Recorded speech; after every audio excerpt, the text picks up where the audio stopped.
Sponsored by State Farm. Talk to an agent today at 800-STATE-FARM.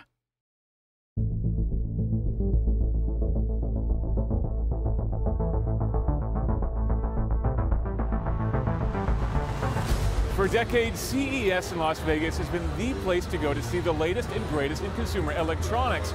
But recently, the shift has been away from gadgets that fit in your pocket and more towards those that fit in your driveway.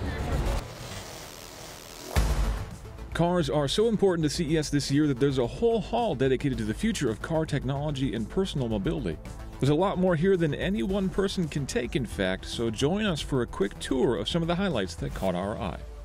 Normally when we learn about a new car, we want to know what it looks like on the outside. But with this car, the Byton M-Byte, the big story is what's happening in here.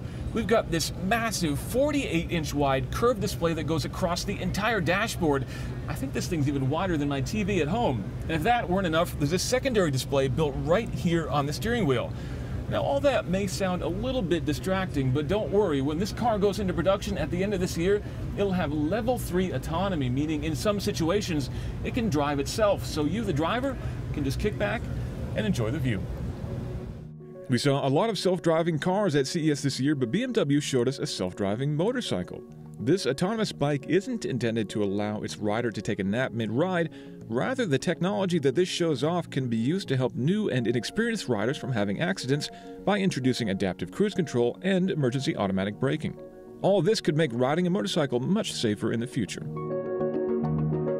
Hyundai won the prize for most bizarre-looking concept at the show with the Elevate. Designed to search and rescue in the most extreme of off-road scenarios, the Elevate can either drive like a normal car or extend its legs to walk and crawl where it needs to be. Over 100 years since the car replaced the horse, Hyundai thinks that we might return to four-legged transport. While there are a lot of autonomous cars on the show floor this year, Mercedes-Benz actually shut down part of the strip to show off its Vision URBANETIC concept. It's basically an autonomous living room on wheels with this giant luxurious cabin inside that seats up to 12 people. But the cool thing is, if there's nobody around that needs a ride, you can take the whole body off and replace it with a panel van and start making deliveries. No show about the future of cars could be complete without a flying car, and this year's CES was no different. Bell, one of the best-known and longest-running helicopter manufacturers, showed off the Nexus, a concept for a consumer-friendly aircraft that could sit 4 people and whisk them across the city to their next meeting. Flying cars seem more like a reality every day, and Uber has its eyes on this one to be one of their first flying rides.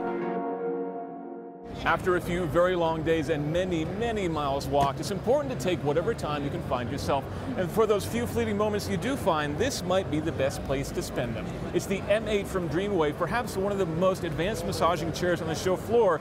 And since it was designed by Ken Okayama, the guy who penned the Ferrari Enzo, I think I can even count it as work. From Las Vegas at CES 2019, I'm Tim Stevens for Roadshow on CBSN.